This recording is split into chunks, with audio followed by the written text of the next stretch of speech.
Okay, so for part 5 of your notes, we're going to focus on a couple terms real quick, and then we'll mostly focus on sound. To start, we'll look at the term elegy. Again, get the notes down word for word for what's on the screen, but I'll go beyond that a little bit. It's a sad or thoughtful poem about the death of a person, meaning when someone passes away.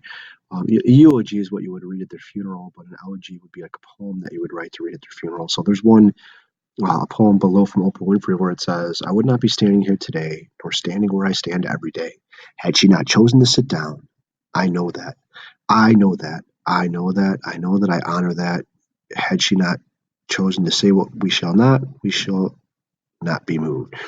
Meaning that if she didn't sit down on the bus that day, that African Americans wouldn't have the rights that they have now, or at least she's alluding to that. So again, an elegy is a poem that you would write about someone's death, kind of a sad, really, really sad poem because of its contents. An epitaph, kind of a really random thing. I'd love to have one of these. It's a commemorative inscription that you would write on someone's tomb, meaning when someone passes away, you'd write something on their tomb. A lot of people get the generic, loving sister, loving mother, whatever. But Shakespeare decided to be really random and said, "Good friend, for Jesus' sake, basically, don't dig up my bones or you'll be um, cursed." So that's what this says below: is good friend, for Jesus' sake, forbear to dig here what's enclosed here. Blessed be the man that bears my stones, and cursed be he that moves my bones. So blessed be the man that doesn't mess with my grave, and cursed be the person that moves my bones. And I'd be really scared to mess with that. So that's probably why he did that, because grave robbing was a huge thing during that time. So all right, here we go to sound. I am not going to really screencast a ton of this. I'm just going to put this on the screen for you to look at. Basically, just remember that meter is stressed and unstressed syllables. So as you read, you try to see which syllables you focus on and stress or don't stress. But please copy all of this down into your notes. Stress means you say it loudly, and unstressed means you do not say it loudly. But again, get these down in your notes. I won't go too much into this.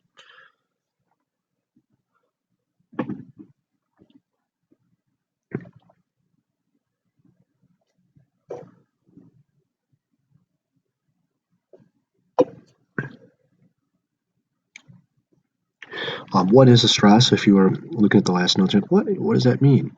It's emphasis given to a particular syllable. And again, I'll try and come up with some examples for you too.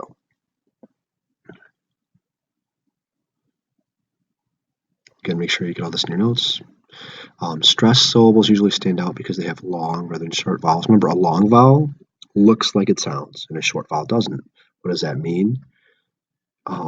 In the word long, it's a short vowel. The O does not sound like O. If I had something like a tow truck, TOW, it's a long vowel. It looks like it sounds. So remember, long vowels sound like they look, and short vowels don't. Here's some more notes for meter. A foot is a unit of meter in sound, and it can have 2 or 3 syllables, and you know what those are. And the types of feet are determined by how those stressed and unstressed syllables are arranged. The most popular type of writer poetry as far as sound and everything goes that we're going to read is iambic pentameter. An iamb is a foot or a sound, and penta means 5, pentameter, there's 5 unstressed and 5 stressed syllables. Basically, that's what Shakespeare used to write to indicate that people are from an upper class socially. For the again, if he's writing Romeo and Juliet, we'd know that it was a king or a prince or something that was talking when you get iambic pentameter. Again, just get this down in your notes. 2 or more syllables that are together that make up a smallest unit of rhythm in a poem is a foot, not just something you walk with.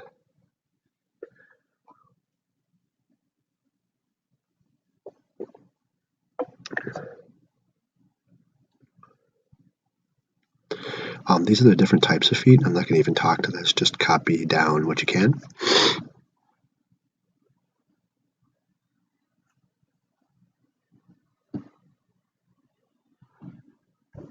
You can pause this if you want to. I'm going to move forward with the video.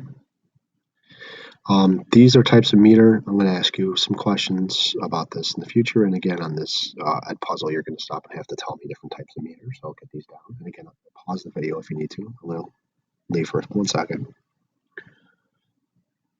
Easy way to remember. Tri means 3. 3 feet in a line. Penta means 5. types of stanzas and type of meter are very similar in the construct of their language because they all come from Latin roots. And again, get these three types of meter. You have iambic pentameter, and here's where you get an example. That time of year thou mayst in me behold. Unstressed, stressed, unstressed, stressed, unstressed, stressed, unstressed, stressed. Time, long vowel. Remember, if an I looks like it, sounds like an I. Time, it's not Tim. That's a long vowel. You have trochaic meter, stressed, unstressed, stressed, unstressed, stressed, unstressed, stressed, unstressed. That's what these mean. This means not stressed. That means stressed. That means stressed and unstressed. And then spondaic is all stressed. Break, break, break. On the cold gray stones, OC. What's the point of all this? It's so you know how to read the poem. They're written with a certain rhythm to them. Two last things here. Anapestic, again, not stressed, not stressed, stressed. And dactylic, stressed, unstressed, unstressed. And the sound of a voice that is still, that's unstressed, unstressed, stressed. And here is stressed. This is the forest, primeval. So again, copy down. I would really, I'm going to go back for a second. Copy down the examples. Pause this and copy down the examples, please. So here's a really key example of iambic pentameter. Shall I compare the two a summer's day? 5 unstressed and stressed syllables. Again, shall I compare the two a summer's day? I'm unstressing the first part and stressing the second part. So we're going back. That's iambic pentameter. Iambic pentameter is the most popular kind of sound in poetry. And again, we're not going to do a ton with this, but I do want you to be familiar with it. So again, maybe copy that example down. All right, I'm going to stop here and move on to part 6, the last part of your notes. All right, have a good day.